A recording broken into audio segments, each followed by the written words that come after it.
Rebecca Brown had $20 to her name when she found him collapsed outside a Seattle convenience store at 2 in the morning. $20 her daughter's lunch money, bus fare, maybe dinner if she stretched it. 3 days until payday. 3 days of making impossible choices. But this rain-soaked stranger in the expensive suit was dying in front of her. So she made the choice that would destroy her life. She helped him. What Rebecca didn't know was that 17 people had already walked past Min Soo Kang that night, and he'd counted every single one. What she also didn't know was that her $20 act of kindness had just made her the most valuable person in a criminal empire she didn't even know existed. But 12 hours before that rain-soaked decision, Rebecca was just another invisible woman, the kind who'd spent 32 years making herself smaller, needing less, asking for nothing. This is her story, and it begins at the end of a double shift. Rebecca's apartment was 12 blocks away. Too far to walk in this rain with a man who could barely stand. Too expensive to call a cab when those $20 were supposed to stretch 3 more days. But she'd already made the decision, hadn't she? The moment she'd stopped walking, the moment she'd looked at him instead of through him, the choice had been made. She flagged down a taxi with her free hand, the stranger's weight heavy against her side. He smelled like expensive whiskey and rain, his breathing shallow but steady. The cab driver, an older Somali man with kind eyes, took one look at the situation and didn't ask questions. Some cities taught you when to see and when to look away. Capitol Hill, Rebecca said, giving her address. The $20 bill felt like lead in her palm as she handed it over at the end of the ride, watching her safety net disappear into the driver's weathered hands. The stranger barely stirred as she maneuvered him up 2 flights of stairs, her CNA training the only reason she managed it without dropping him. Muscle memory from years of helping elderly patients transfer from beds to wheelchairs kicked in proper body mechanics, calculated weight distribution, quiet efficiency born from doing difficult things alone. Her apartment door opened to darkness, and the faint scent of the lavender spray she used to mask the building's persistent mildew. Lily was asleep in the only bedroom. The door cracked just enough that Rebecca could hear her daughter's soft breathing. Safe. Still safe. She guided the stranger to the worn couch, easing him down with practiced care. In the dim light from the kitchen, she could see him more clearly now. His suit was expensive tailored, probably cost more than her monthly rent. His face was younger than she'd initially thought, maybe late 30s, with strong features softened by exhaustion. A faint scar ran along his left eyebrow. His knuckles were bruised, she noticed, as if he'd recently hit something, or someone. Rebecca stood there for a moment, watching the rise and fall of his chest, and let herself feel the full weight of what she'd done. She'd brought a complete stranger into her home, into the space where her daughter slept.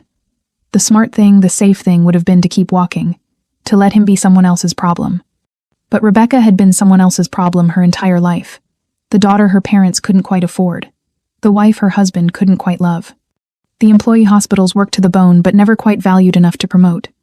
She knew what it felt like to need help and have the world walk past, counting their own concerns as more important than your existence. She moved through the apartment quietly, checking on Lily first, still sleeping, her small hand curled around the stuffed rabbit she'd had since she was 2. Then to the bathroom for the first aid kit, back to the kitchen for water and aspirin, her movements automatic, purposeful. The stranger's pupils responded normally to the flashlight from her phone. No signs of concussion, just intoxication and exhaustion. She cleaned the small cut above his temple, not deep, wouldn't need stitches, and bandaged it with careful hands. He didn't wake, just settled deeper into the couch with a sound that might have been relief.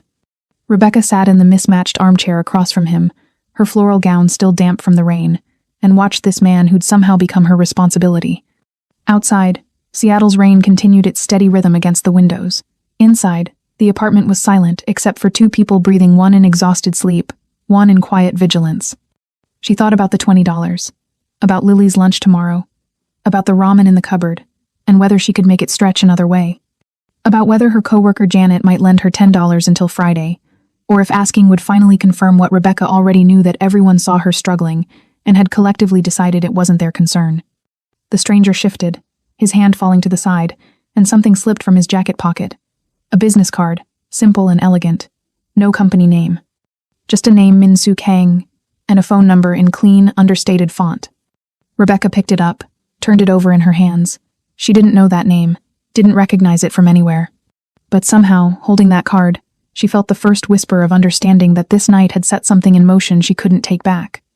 What Rebecca couldn't know, sitting in her worn armchair at 3 a.m., was that Min Soo Kang had been counting 17 people.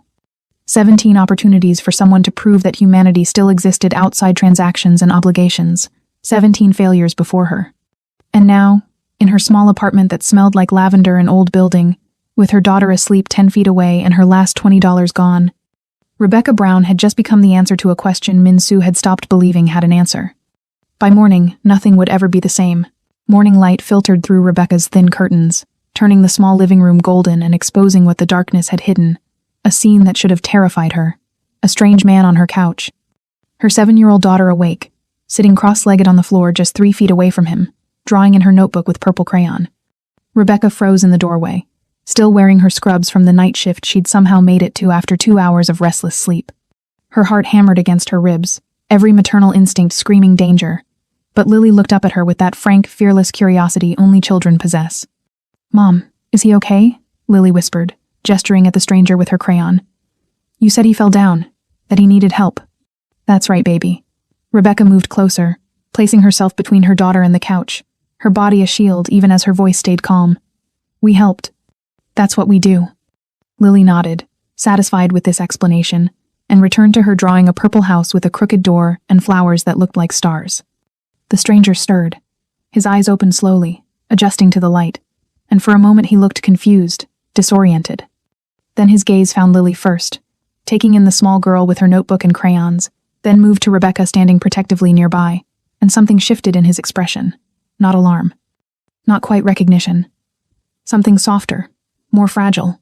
"You're awake," Rebecca said quietly, holding out a glass of water and 2 aspirin. No fear in her voice, no expectation of gratitude or explanation. Just the same calm efficiency she used at work when patients woke confused in unfamiliar rooms. "How are you feeling?" Min-soo sat up slowly, accepting the water with careful hands. His English, when he finally spoke, was precise, each word measured. "I should go. I've imposed enough." "You should eat first," Rebecca replied, already turning toward the kitchen. Not a question, not a demand. Just a statement of what should happen next. The same tone she'd used with Lily 100 times when the child was overtired and needed guidance. When the world felt overwhelming, and someone needed to decide what came next. She moved through the small kitchen with practiced efficiency, scrambled eggs from the 4 remaining in the carton, toast from the last of the bread, the final splash of orange juice poured into 3 glasses. Not enough for any of them to feel full, but enough that no one would go hungry. She set the table, gave Lily the fullest glass of juice, took the smallest portion of eggs for herself, offered Min-soo what remained without hesitation. Min-soo watched this choreography from the couch, unable to move, unable to speak. His grandmother's voice echoed in his memory. "You can judge a person's heart by how they set a table. If they give you the best pieces and take the smallest for themselves, you know they have a good soul." Henjongshik, his grandmother had called it. The grace of ensuring everyone was fed at once, the honor in making sure no one's bowl sat empty while another's overflowed. He'd grown up watching her prepare meals for extended family, for neighbors who'd fallen on hard times, for anyone who entered her home hungry. She'd feed 12 people from enough food for 8, and somehow everyone would leave satisfied.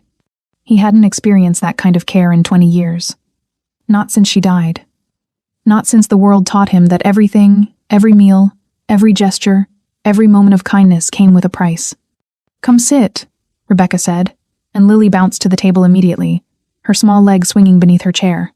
Min-soo joined them, moving carefully, aware of his rumpled suit, his bruised knuckles, the way he must look in this modest space.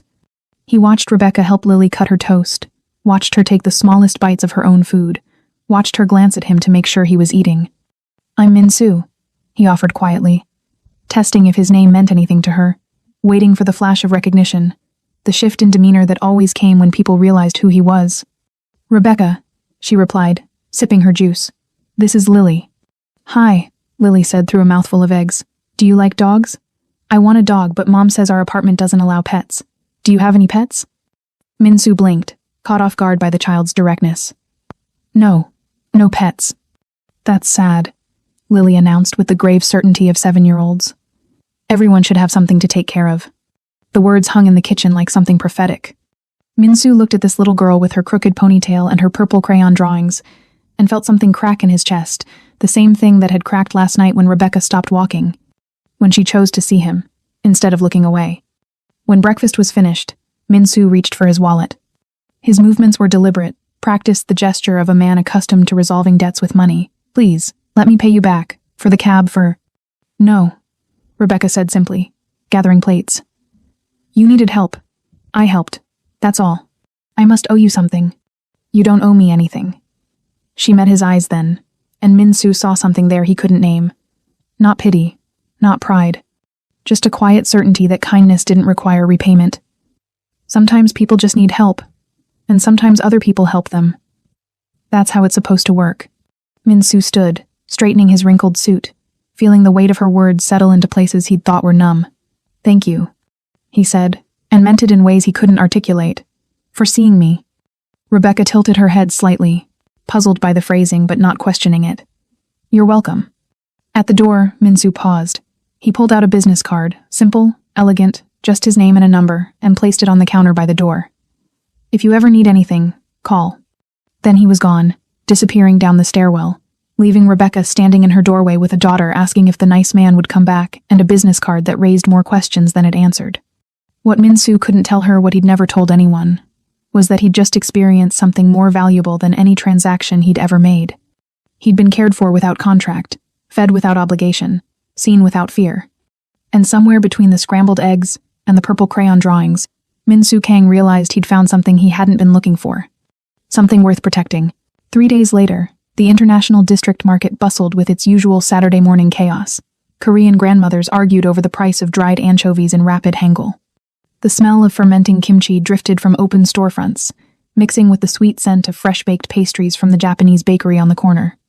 And Rebecca Brown stood in front of a produce stall, completely lost, trying to remember if the thicker daikon radishes were better, or if that was just a myth. She'd been coming to this market for 6 months, ever since she'd discovered produce here cost half what the Safeway near her apartment charged. But she still felt like an outsider, navigating a world whose language she couldn't speak, whose customs she didn't understand.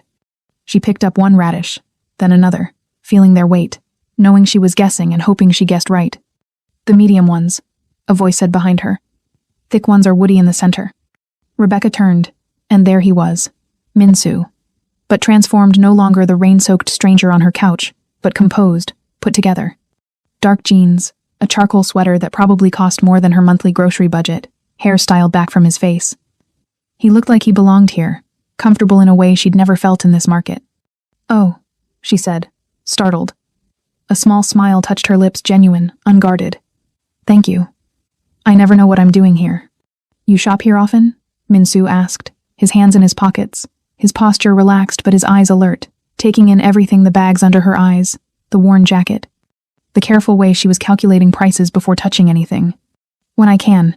It's cheaper than the grocery store near my apartment, and Lily likes the mochi from the Japanese bakery. She paused, suddenly self-conscious. I never properly thanked you. For leaving so quietly that morning. For not making things awkward. You fed me breakfast, Min-soo said simply.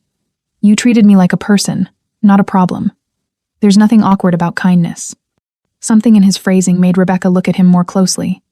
The way he said, treated me like a person, as if that was unusual, as if that was remarkable. Before she could respond, Min-soo gestured to the produce surrounding them. May I? I grew up coming to markets like this with my grandmother. I could help you navigate. Rebecca hesitated, pride warring with practicality. Then she nodded. I'd appreciate that. They fell into step together as Min-soo began translating the market. His voice was calm, informative, carrying none of the condescension she'd experienced from other shoppers who'd watched her fumble with unfamiliar ingredients. Those are kakakdugi, he said, pointing to containers of cubed radish kimchi. Less sour than the cabbage kind, better for children who aren't used to fermented foods. At the mushroom stall, he paused. Pyogobeoseat, shiitake mushrooms. The dried ones make better broth, richer flavor. But they're expensive. The fresh ones still give good depth if you cook them longer, 40 minutes instead of 20. Rebecca absorbed the information like someone who'd been trying to read a map in the dark, and suddenly been handed a flashlight. The market, which had always felt foreign and slightly intimidating, began to make sense. She could see patterns now, understand the logic behind the organization of stalls, the rhythm of how vendors interacted with customers. At the noodle display, Min-soo picked up a package of clear, slippery-looking noodles. Sweet potato noodles japchae. They taste a little sweet, almost nutty. Good with vegetables and a simple sesame oil dressing. Lily would like them. The fact that he remembered her daughter's name, that he was thinking about what a 7-year-old might enjoy, made something warm unfold in Rebecca's chest. Why are you helping me? She asked finally, as they paused near the herb section, where bundles of perilla leaves and Korean chives hung in fragrant clusters. Min-soo considered the question, standing in a market that smelled like his grandmother's kitchen, that looked like the Busan mornings he'd tried so hard to forget. "You helped me first," he said quietly. "This is a very small repayment. You don't owe me anything." "I know." He met her eyes then, and Rebecca saw something there she couldn't quite name. "That's why I want to." They continued through the market, and something unexpected happened. The conversation found its natural rhythm. Min-soo asked about Lily, what she liked to eat, whether she was adjusting well to second grade. Rebecca asked about his work, and he said he ran an import business. Nothing more specific than that. The vagueness felt deliberate, but Rebecca didn't push. She'd grown up learning that some questions were better left unasked. What surprised her more was how easy his presence felt. No expectation, no pressure, just the relief of proximity to someone who saw her struggling, and chose to make it easier rather than looking away. For Min-soo, the experience was equally disorienting. He was being useful, genuinely useful, in a way that had nothing to do with leverage or obligation or positioning. He wasn't translating this market to gain advantage. He was doing it because Rebecca looked lost, and he had knowledge that could help, and helping her felt like the most natural thing in the world. When they reached the checkout, Rebecca's careful mental calculations visible in how she sorted her produce. Min-soo quietly handed the vendor his card before she could protest. "You don't have to," Rebecca started. "Repayment," Min-soo said firmly. "For the $20. For the cab fare. For the breakfast." But they both knew it wasn't about repayment. It was about the strange, fragile thing taking shape between them, the understanding that they were both navigating worlds that felt foreign, both trying to find footing in lives that had taught them to expect nothing. As they parted outside the market, Lily's mochi secured in a small bag, and Rebecca's groceries distributed between them, Min-soo hesitated. "I work in import and export," he said, the words careful, measured. "Goods from Korea, Japan, some from China. If you ever need anything at all, call me. The number I left you." Rebecca nodded, sensing the weight behind the offer, the deliberate vagueness of anything at all. "What exactly do you import?" she asked, the question gentle but direct. Min-soo's expression didn't change, but something flickered in his eyes. "Complicated things," he said finally. "I'm working on making them less complicated." Rebecca watched him walk away, disappearing into the market crowd, and felt the first whisper of understanding that Min-soo Kang was more than a businessman with expensive clothes and careful English. He was someone caught between worlds, just like her, someone trying to become something different than what he'd been. And for reasons she couldn't explain, that made her want to know him more, not less. The Madison Street bus stop at 1 p.m. offered no shelter from Seattle's October wind. Rebecca pulled her thin jacket tighter, the denim doing almost nothing against the cold cutting down the street. She calculated silently, could she afford a thicker coat before winter really hit? She'd need one by December at the latest. Maybe the thrift store on Broadway would have something. Maybe Janet at work would lend her $20. Probably not. The answer was usually, probably not. She'd just finished her shift at the dental office 3 nights a week, reception work that paid barely above minimum wage but came with the crucial advantage of ending at 10:30, which meant she could be home before midnight. Lily was at Rose's apartment 2 doors down, probably already asleep on Rose's couch, clutching her stuffed rabbit. Rose never asked for payment, but Rebecca always tried to leave something: groceries, help with Rose's own errands, whatever small currency she could trade for the gift of knowing her daughter was safe. The bus schedule said 12 minutes. Rebecca's phone said the next bus was running 18 minutes late. She shifted her weight, trying to stay warm, trying not to think about how tired she was, how her feet hurt, how she still had to pick up Lily and carry her sleeping weight up 2 flights of stairs. Headlights cut through the darkness. A car slowed, pulling to the curb a dark sedan, understated but expensive in the way that whispered money rather than shouting it. The window rolled down. Min-soo sat in the driver's seat, and even in the dim streetlight, Rebecca could see he looked exhausted. Not the physical tiredness of a long day, but something deeper, more corrosive. The kind of bone-deep weariness she recognized from her own mirror. "You shouldn't be out here alone this late," he said quietly. "I do it 4 times a week," Rebecca replied, pulling her jacket tighter as another gust of wind hit. "Been doing it for 2 years." Something crossed Min-soo's face, not pity exactly. More like recognition. The acknowledgement of someone else who understood what it meant to just keep going, to do the hard thing over and over because there was no other option. "Can I drive you home?" Rebecca hesitated. Every voice she'd ever internalized told her to say no. Her mother's warnings about strange men, her ex-husband's accusations that she was too trusting. Every true crime podcast that started with, she accepted a ride from someone she barely knew. But she was tired. The bus was late. And there was something about the way Min-soo looked at her. Not at her body, not with calculation, but with the weary solidarity of someone who also knew what it meant to survive on fumes that made her nod. The car was warm. Classical music played softly through the speakers, something piano-heavy and melancholic, the kind of music that felt like it understood sadness without trying to fix it. They drove in comfortable silence for several minutes, the city passing by in streaks of neon and shadow. Then Rebecca noticed his hands on the steering wheel. His knuckles were scraped, still raw, the skin around them inflamed. There was a bruise blooming along his jaw, partially concealed by what looked like makeup but visible now in the passing streetlights. "You're hurt," she said, the nursing assistant in her automatically cataloging injuries recent, within the last 24 hours, the knuckles suggesting impact with something hard. "It's nothing." That's what everyone says right before an infection sets in. She shifted slightly in her seat, turning toward him. "What happened?" Min-soo's jaw tightened, and for a long moment, Rebecca thought he wouldn't answer. Then, quietly, "A disagreement. About business." "What kind of business?" "The complicated kind." The evasion was clear, deliberate. Rebecca recognized it, the same tone her father had used when talking about why he needed to borrow money again, the same careful vagueness her Uncle Terry had employed when explaining why he couldn't make it to Christmas. She'd grown up in a family where certain truths stayed buried because excavating them would collapse everything. So instead of pushing, she asked a different question. "When's the last time someone looked at those cuts properly?" Min-soo glanced at her, surprised. "They're fine." "They're not. They're going to scar if you don't treat them right. Get infected if you're unlucky." She paused, aware of what she was about to offer, the vulnerability of it. "I have a first aid kit at my apartment. It's not far. I could—" She stopped, suddenly self-conscious. "I mean, if you want." Min-soo pulled to the curb in front of her building without hesitation, as if he'd been waiting for permission to accept help he could never ask for. Upstairs, Lily was still at Rose's. The apartment felt different with just the two of them, smaller, more exposed. Rebecca retrieved the first aid kit from the bathroom, while Min-soo stood awkwardly in the kitchen.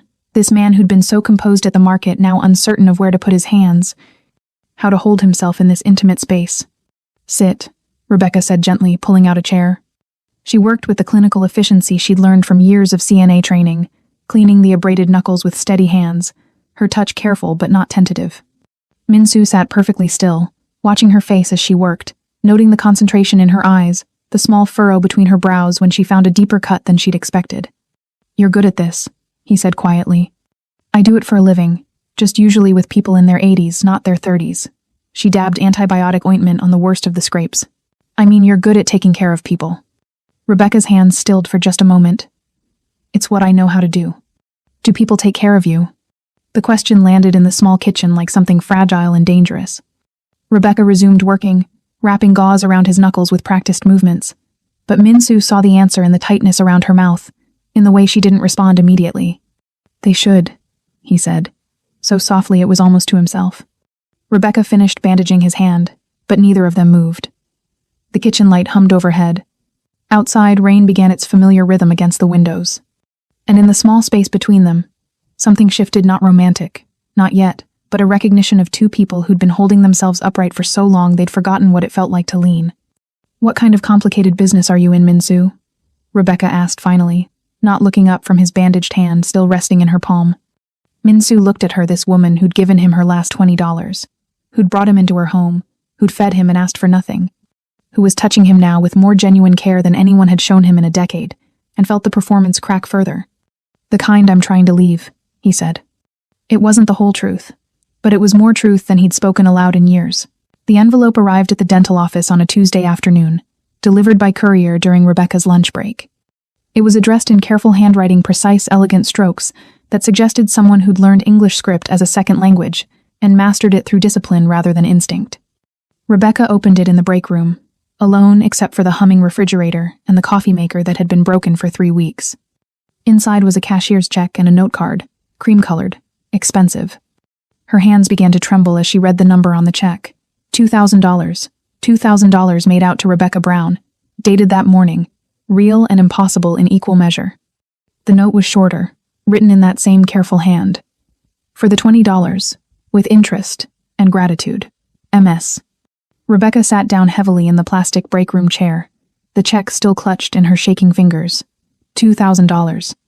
She could pay rent 3 months ahead. Buy Lily winter clothes that actually fit. Get her car's check engine light looked at. Replace the space heater that had died last winter. Stop calculating every purchase down to the penny for just a moment, just long enough to breathe. But it was too much. Wildly, impossibly too much. She pulled out her phone, found Min-Soo's number, the one from the business card he'd left on her counter 6 weeks ago, the one she'd saved but never used. Her thumb hovered over the call button. Then she pressed it. He answered on the second ring. Rebecca. The way he said her name like he'd been expecting her call, like he'd been waiting for it, made her breath catch. "This is too much," she said without preamble, her voice tight. "The check. It's too much." "It's exactly right," Min-Soo replied, his tone calm, measured. $20 was everything you had. 2,000 is a fraction of what I have. The proportions are correct. Rebecca felt something shift in her chest, the mathematics of what he was really saying. He hadn't just remembered the $20. He'd understood what it meant. That it wasn't just $20 but 3 days of groceries, but Lily's lunch money, but the buffer between managing and catastrophe. He'd been watching. Seeing her in ways no one else had bothered to see. "That's not how this works," she managed. "You can't just people don't. Have dinner with me." The words were quiet but firm. "Let me explain." "Explain what?" There was a pause, and Rebecca heard something in the silence. A weight, a hesitation, the sound of someone choosing words carefully because they mattered. "Why someone like me needed someone like you to remember I'm human." Rebecca stood in the break room, the check still in her hand, the fluorescent lights harsh overhead, and felt the ground shifting beneath her feet. This wasn't about repaying a debt. This was about something she didn't have words for yet, about being witnessed, about mattering, about the dangerous gift of being seen. "Okay," she said softly. "Dinner." She could almost hear Min-Soo's relief through the phone. "Tomorrow night. I'll send a car." "I can meet you," Rebecca interrupted. The thought of a car arriving at her building, of neighbors seeing, of questions she couldn't answer, made her instinctively retreat. "Okay." He gave her an address, a restaurant in the International District. 7 o'clock? 7 o'clock, she agreed. After they hung up, Rebecca sat alone in the break room for a long time, holding $2,000 and a truth she couldn't yet name. That kindness wasn't supposed to come with this kind of interest. That being seen wasn't supposed to feel this dangerous. That accepting this check meant crossing a line she couldn't uncross, stepping into a relationship that was no longer simple, no longer just about a stranger who'd needed help in the rain. What Rebecca couldn't know, sitting in that fluorescent-lit break room with her lunch untouched and her hands still shaking, was that Min-Soo had been asking himself the same question for 6 weeks. How do you repay someone who gave you everything when she had nothing? How do you quantify the value of being seen as human when you'd forgotten that version of yourself existed? He tried to calculate it like he calculated everything else in numbers, in transactions, in the cold mathematics of debt and obligation. $20 became 2,000 because that was the proportion, because that made sense on paper. But the real answer, the one he was finally ready to admit, wasn't about money at all. It was about the morning he'd woken up on her couch to find a 7-year-old drawing in purple crayon, unafraid. About the way Rebecca had set a table with almost nothing and made sure everyone was fed. About how she'd cleaned his wounds without asking what kind of man comes home with scraped knuckles and concealed bruises. About how she'd made him feel, for the first time in 20 years, like he was worth taking care of. The answer was about jeong, that untranslatable Korean word his grandmother had taught him. The bond that forms when someone sees you completely, sees your worst and your weakness and your wounds, and chooses to stay anyway, chooses to feed you breakfast, chooses to bandage your hands, chooses to believe you're worth the last $20 they have. His grandmother used to say that jeong was the most valuable thing you could build with another person, that it was stronger than love, deeper than friendship, more binding than any contract. And Min-Soo had been building jeong with Rebecca Brown since the moment she stopped walking when 17 other people hadn't. He just hadn't known what to call it until now.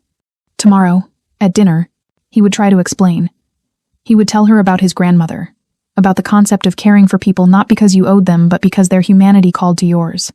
He would try to make her understand that the $2,000 wasn't a transaction, it was a translation, his inadequate attempt to speak a language she'd been fluent in all along. The language of seeing people, of choosing to stay, of believing that kindness without expectation was the rarest, most valuable thing in the world. And the truth was, regardless of what happened next, regardless of the danger that was already circling closer, the organization that was already noticing his distraction, the impossible situation he was about to pull her into, Min-Soo knew one thing with absolute certainty. Meeting Rebecca Brown had changed everything. And he wouldn't take it back, even if he could. The Korean barbecue restaurant in Seattle's International District wasn't fancy. No pristine white tablecloths or sommeliers or waiters in pressed uniforms. Just worn wooden tables, the smell of sesame oil and charcoal smoke, and walls decorated with faded photographs of Seoul from decades past. But when the owner saw Min-soo enter, his whole face transformed, greeting him in rapid Korean, clasping his hand with both of hers, leading them past the main dining room to a private space in the back. Rebecca followed, hyper-aware of her Target jeans and the clearance rack blouse she'd chosen because it was the nicest thing she owned.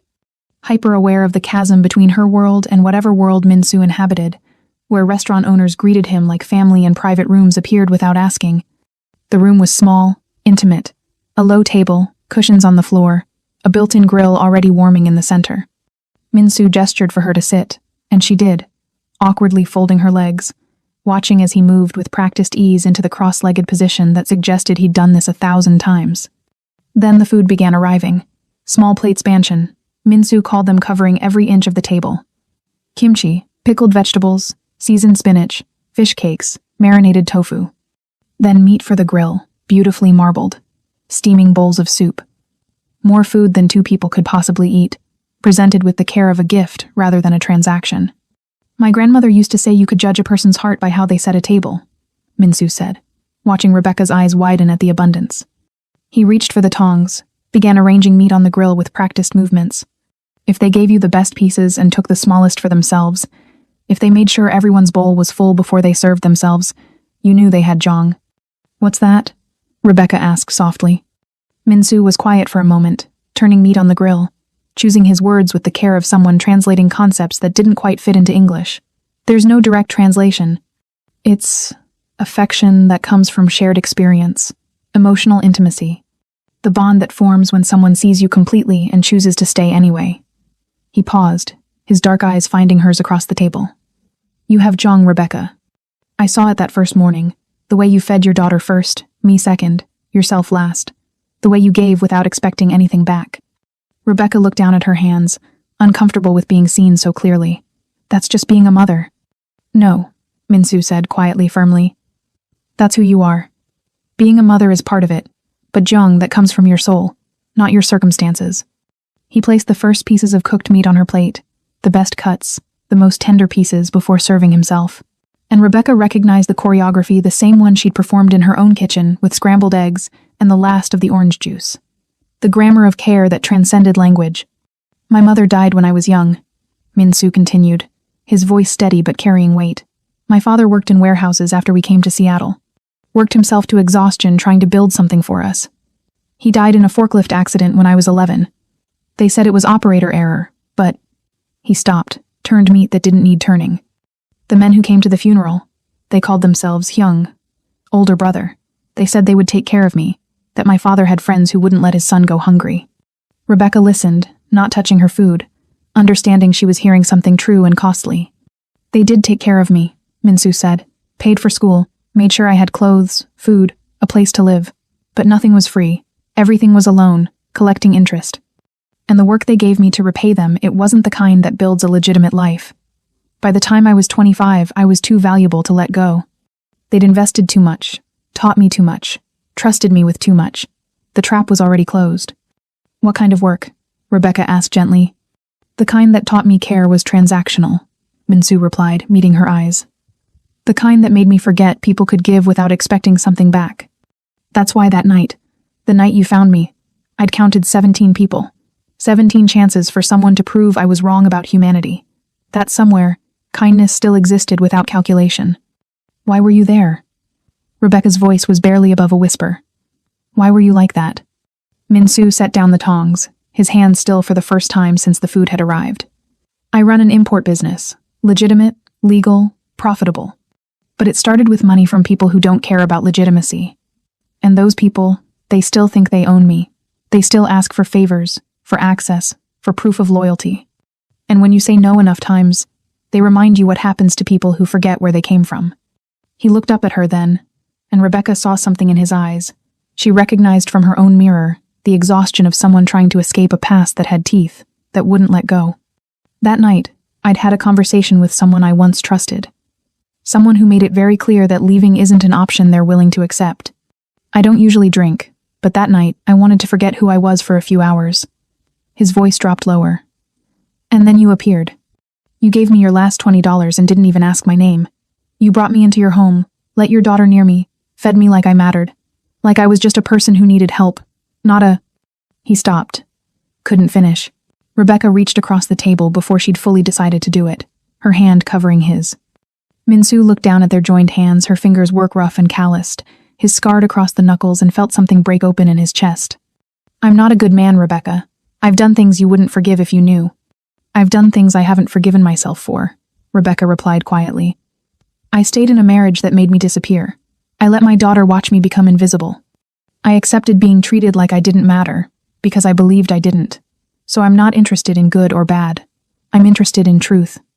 Minsu turned his hand over, threading his fingers through hers, holding on like she was the only solid thing in a shifting world. The truth is, I'm trying to leave a life that doesn't let people leave. The truth is, being near me might put you in danger. The truth is, I haven't been able to stop thinking about you since that morning in your kitchen when you fed me like I mattered. He paused, his thumb moving across her knuckles in a gesture so gentle it made her throat tight. The truth is, you made me want to be someone who deserves Jung. The food cooled on their plates, forgotten. The private room held them in its small, safe space while outside, Seattle continued its rain-soaked rhythm. And two people who'd spent their lives performing, one as invisible caretaker, one as valuable asset, finally let themselves be seen. The knock on Rebecca's apartment door came at 10 a.m., on a Thursday, 3 days after the dinner that had changed everything. Lily was at school, second grade, Mrs. Patterson's class, safe in a building with locked doors and crossing guards. That detail would matter more than Rebecca could know. She'd been folding laundry, her mind still half in the memory of Minsu's hand holding hers, when the knock came. Firm, professional, not the rhythm of a neighbor or delivery person. Something in that knock made her heart rate pick up before she'd even looked through the peephole. Two men stood in the hallway. Expensive suits, the kind that draped perfectly, that cost what Rebecca made in a month. They were polite, unsettlingly so. The shorter one smiled when she opened the door, the kind of smile that didn't reach his eyes. Miss Brown? Rebecca Brown? His English was perfect, barely accented. We're sorry to disturb you. We're looking for Minsu Kang. We understand you know him. Every instinct Rebecca had learned from a childhood of reading danger in the tightness of her father's jaw, in the careful way her mother spoke when bill collectors called, flared to life. I barely know him, she said, her hand tight on the doorframe, her body blocking the entrance to her apartment. He's just someone I helped once. Yes, the taller man said, his smile matching his companion's pleasant, empty wrong. We know about your kindness. He gave you money. He speaks of you. This is unusual for him. He doesn't usually speak of people. The implication hung in the air like smoke. Rebecca had become notable by being noticed. By mattering to Minsu in a way that made other people pay attention. We're not here to threaten you, the shorter man continued, his tone remaining courteous, conversational. We're here to deliver a message. Minsu is important to our organization. His business is important. His loyalty is important. We want to make sure he remembers these facts. Tell him yourself, Rebecca said, her voice steadier than she felt. We will, but sometimes people need reminders of what they value, what could be lost. The man's gaze moved past her into the small apartment, cataloging details with practiced efficiency, the child's drawings on the refrigerator, the school calendar with stars marking Lily's good days, the pink backpack hanging by the door. You have a daughter, yes? 7 years old? She goes to Maple Elementary? Rebecca felt her blood turn to ice. Leave her out of this. Of course, the man said, his tone still pleasant, still wrong. We would never wish harm to a child. We're simply noting, as Minsu himself would note, that care is complicated. That the people we choose to care about become considerations, factors in the decisions we make. They left after that, disappearing down the hallway as politely as they'd appeared, and Rebecca stood in her doorway, shaking, understanding with horrible clarity what Minsu had tried to warn her about. Being near him might put you in danger. She'd heard the words. She hadn't understood them. Not really. Not until two men in expensive suits knew her daughter's name in school. She called Minsu immediately, her fingers fumbling with her phone. They came here, she said when he answered. No greeting, no preamble. Two men. They mentioned Lily. They knew her school. The silence on the other end was profound and terrible. When Minsu finally spoke, his voice was flat, controlled in a way that made Rebecca understand she was hearing someone dangerous not to her, but to whoever had sent those men to her door. Lock the door. Don't open it for anyone. I'll be there in 10 minutes. He arrived in 8. Min-soo stood in her living room, still in the expensive suit he'd worn to whatever meeting he'd left. But now there was something different about him. The careful businessman was gone. In his place was someone who moved with dangerous precision, who checked her windows, who positioned himself between her and the door without seeming to think about it. "I'm sorry," he said, looking at her with something like anguish. "I should never have gotten close to you. I knew better. I knew what they'd do." "Who are they?" Rebecca demanded, her voice sharp with fear and anger and the fierce protectiveness of a mother whose child has been threatened. "People I've been trying to break free from for 2 years. People who don't accept that someone can just leave. They think I'm valuable, and valuable things don't get to choose their own freedom." Min-soo crossed to the window, looked out at the street below with the watchful attention of someone who'd learned to map exits, to calculate threats. "And now they know that you matter to me, which means they'll use you to ensure compliance. So what do we do?" Min-soo turned to look at her, and Rebecca saw the war in his expression, the part of him that wanted to protect her by disappearing, and the part that couldn't bear the thought of losing what she represented. "There's no we here, Rebecca. This is my problem. My past. You and Lily, you're not part of this. They made me part of this when they showed up at my door." Rebecca stood, moved closer to him, close enough to see the tension in his jaw, the careful control in his posture that was costing him everything to maintain. "You said you wanted to be someone who deserves Jung, but that works both ways. I'm not some fragile thing you need to protect by pushing away. I'm someone who sees you and chooses to stay. That's what Jung means, right? Choosing to stay anyway?" Min-soo looked at her, this woman who'd given everything for a stranger, who stood in her small apartment facing danger she shouldn't have to face, who was offering him something he'd never had, partnership instead of obligation, presence instead of transaction. "If you stay," he said quietly, each word measured, weighted with consequence, "you need to know everything. You need to know exactly who I am and what I've done. Because I won't lie to you, Rebecca. Not about this. Not when your daughter's safety is at stake." Rebecca met his eyes, saw the fear there, the guilt, the desperate hope that she wouldn't walk away now that she understood the cost of being close to him. "Then tell me," she said. "Tell me the truth." And in the fading morning light of her small apartment, with the threat still lingering in the hallway outside and the weight of impossible choices settling on both their shoulders, Min-soo began to speak. "I was 11 when we arrived in Seattle. My father and me running from debt collectors in Busan who would have taken more than money. He worked in warehouses, double shifts, trying to build something for us. He died in a forklift accident when I was 11. They called it operator error, but..." Min-soo's hands tightened on his knees. "The men who came to his funeral, they called themselves Hyung, older brothers. Director Hwang especially. He said my father had been his friend, that he wouldn't let his friend's son go hungry." Rebecca listened, sitting across from him in the mismatched armchair, saying nothing, letting him find his way through the story. "The protection came with prices that compounded like interest. They paid for my school, but I worked in their warehouses. They gave me clothes, but I ran errands they couldn't be seen doing. By the time I was 18, I understood the trap. I was too valuable to kill, too useful to release. I knew their business, their contacts, their methods.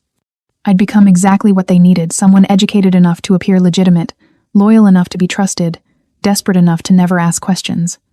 He paused, looking at his hands, the same hands that had counted 17 people walking past, that Rebecca had bandaged in this same kitchen weeks ago. "The specifics?" His voice dropped lower. "Money laundering through my import business. Relationships with officials who look the other way. I've witnessed violence. He stopped, forced himself to continue. "I've authorized it. When someone threatened operations, threatened people under Hwang's protection. I made calls that resulted in people getting hurt." Rebecca's face remained still, but Min-soo saw her processing, calculating what kind of man sat in her living room. 2 years ago, there was a young man, 23, reminded me of myself at that age. He wanted out, wanted to go to college, have a normal life. He came to me, asked for help. I tried to negotiate his release, offered to pay back what he owed. But the organization doesn't work that way. They made an example of him." Min-soo's voice cracked slightly. "I watched them kill someone for wanting what I want, and I realized I was complicit in building this cage. Not just mine, everyone's. That's when I started my plan," he continued. "Slowly legitimizing operations, paying back what I owed, dollar by dollar, creating distance, becoming less useful, less entangled. But they don't accept retirement. Rebecca said quietly. No. They see legitimacy as cover, not exit.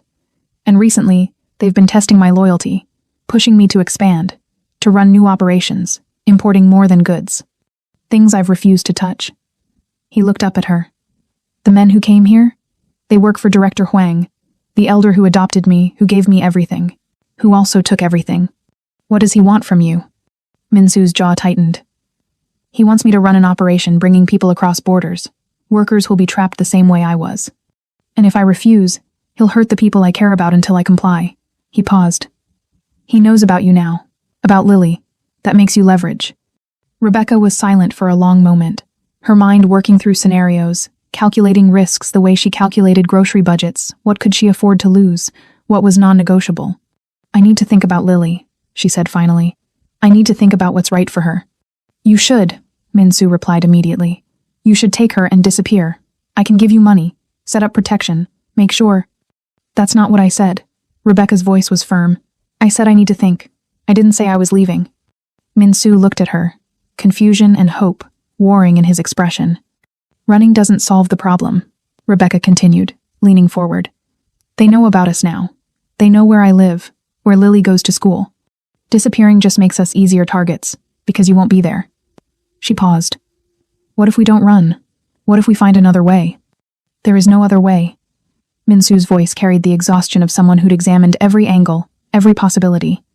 You don't understand how this works. The Jopak, it's not just business, it's family. It's Yun debt that goes back generations. You don't walk away from family. You don't betray the people who raised you, fed you, kept you alive. Then explain it to me, Rebecca said, her voice steady but carrying steel underneath. Because I've spent my whole life accepting that there's no way out. No way out of poverty, no way out of bad marriages, no way out of being invisible. I've spent 32 years accepting what other people told me was impossible, and I'm tired of it. She stood, moved closer to him, and Minsu saw in her face the same determination he'd seen that night in the rain, the refusal to walk past someone who needed help, even when it was impractical, even when it was dangerous. You said Huang sees you as valuable, Rebecca continued. What makes you valuable? I'm educated, American. I understand both worlds, Korean and American, legitimate and shadow. I can move between them without raising suspicion. So you're valuable because you're rare. Because most people in his organization can't do what you do. Yes. Then the question isn't how to become less valuable. Rebecca said slowly, thinking through it the way she'd learned to problem solve on night shifts when patients coded and doctors weren't immediately available. The question is how to make your value work for you instead of against you. How to become so valuable that losing you costs him more than letting you go. Minsu stared at her, something shifting in his expression, the first flicker of possibility where, before there'd only been resignation. You don't understand what you're suggesting. No, Rebecca agreed. I don't. But you do. And we're going to figure it out together. Minsu looked at this woman who'd just heard the worst of him, who knew he'd authorized violence and laundered money, and been complicit in trapping others the way he'd been trapped, and she was still here. Still choosing to stay.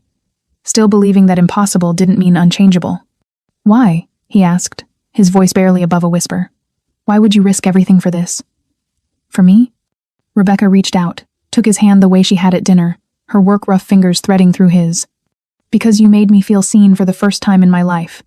Because Jung isn't just about staying when things are easy, it's about staying when they're hard. She paused. And because I think we're both tired of being trapped. Director Huang's office overlooked Elliott Bay, floor-to-ceiling windows showcasing Seattle's waterfront in all its gray, rain-soaked beauty.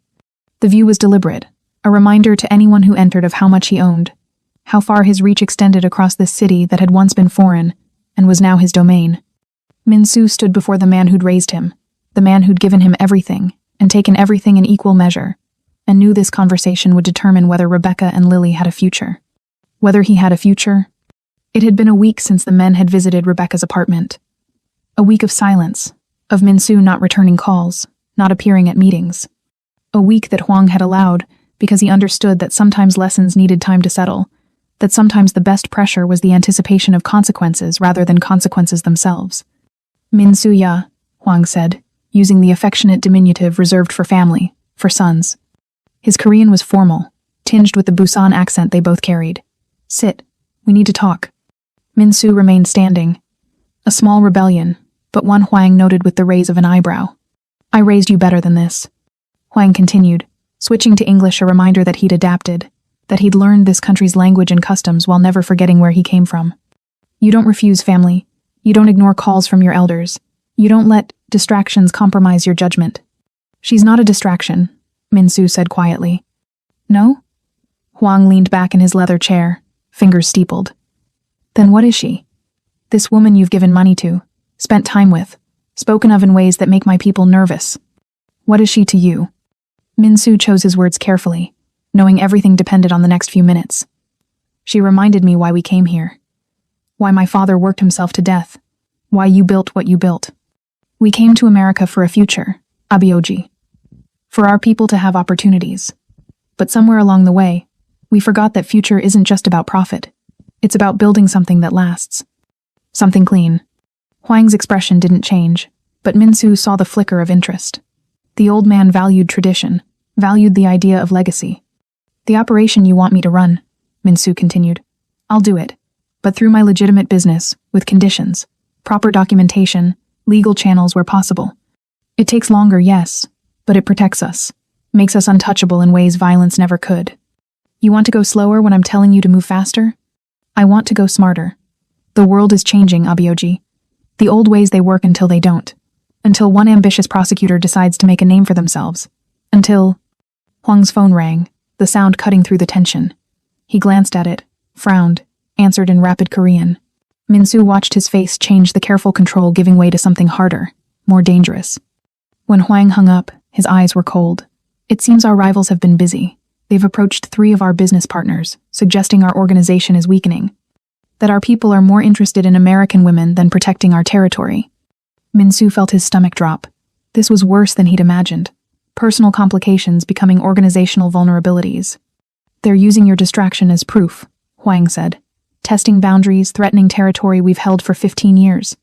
Then let me fix it, Min-soo said immediately. Give me 6 months. I'll secure the territory, reinforce relationships, show strength. But after, we talk about my exit. Real exit, Abioji. Not retirement, not distance, freedom. Huang was silent for a long moment, weighing, calculating. And the woman? She stays protected, untouched. That's non-negotiable. You'd negotiate with me? With family? I'm asking, Abioji, as your son, as someone who's given you 20 years. I'm asking for this one thing.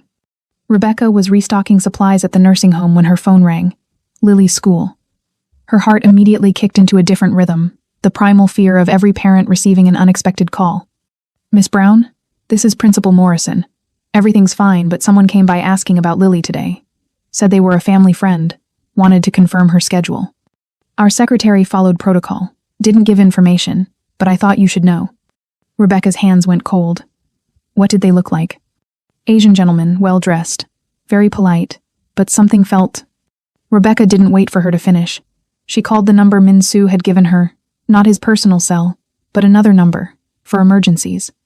A man answered on the first ring, his English minimal but his understanding immediate. Lily, Maple Elementary. Now, Rebecca said, her voice sharp with controlled panic. Min-soo said he said you'd help. On my way, 5 minutes. Min-soo's phone buzzed, a text from the man he'd assigned to watch over Rebecca, the protection he'd arranged without telling her because he'd known this might happen. School situation. Handled. Everyone's safe. He showed the phone to Huang. This is why I need them protected. Not threatened, not used, protected. I'll give you 6 months, a year, whatever it takes to secure territory. But they stay safe. Huang studied him for a long moment, seeing something in Min-soo's face that made him nod slowly. 1 year. You help me defend against this challenge, show our organization is still strong, and then we discuss your transition. But Min-soo-ya, if you fail, if this woman makes you weak instead of strong, the debt comes due. All of it. Do you understand? I understand. Min-soo arrived after dark, exhaustion written in every line of his body. Rebecca had already picked up Lily, already gotten her fed and into bed, already spent hours imagining worst-case scenarios and forcing herself to stay calm. I bought us time, Min-soo said quietly, standing in her small kitchen that smelled like lavender and felt like the only safe place in the world.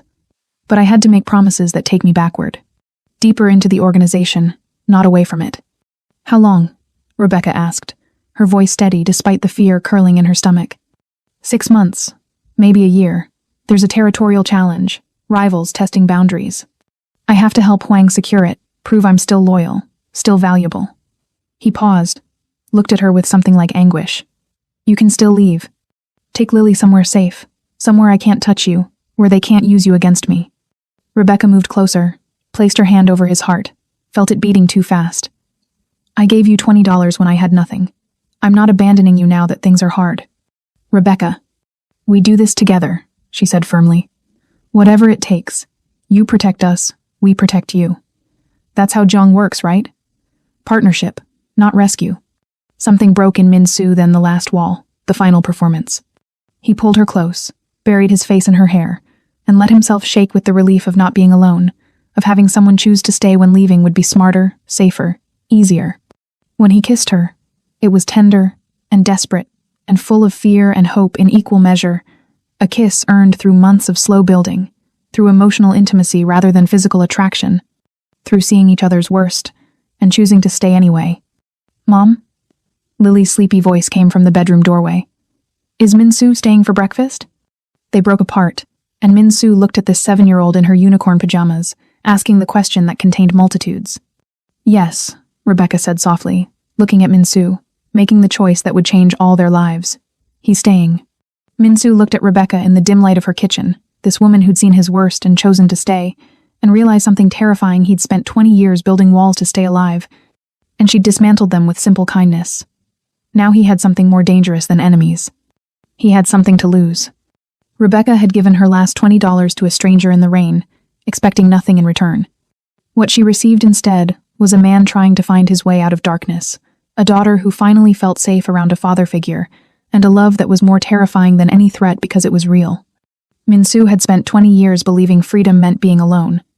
Rebecca was teaching him that freedom meant being seen. And in Seattle's International District, where generations of immigrants had built lives from nothing, 2 people who'd made themselves invisible were learning to be witnessed.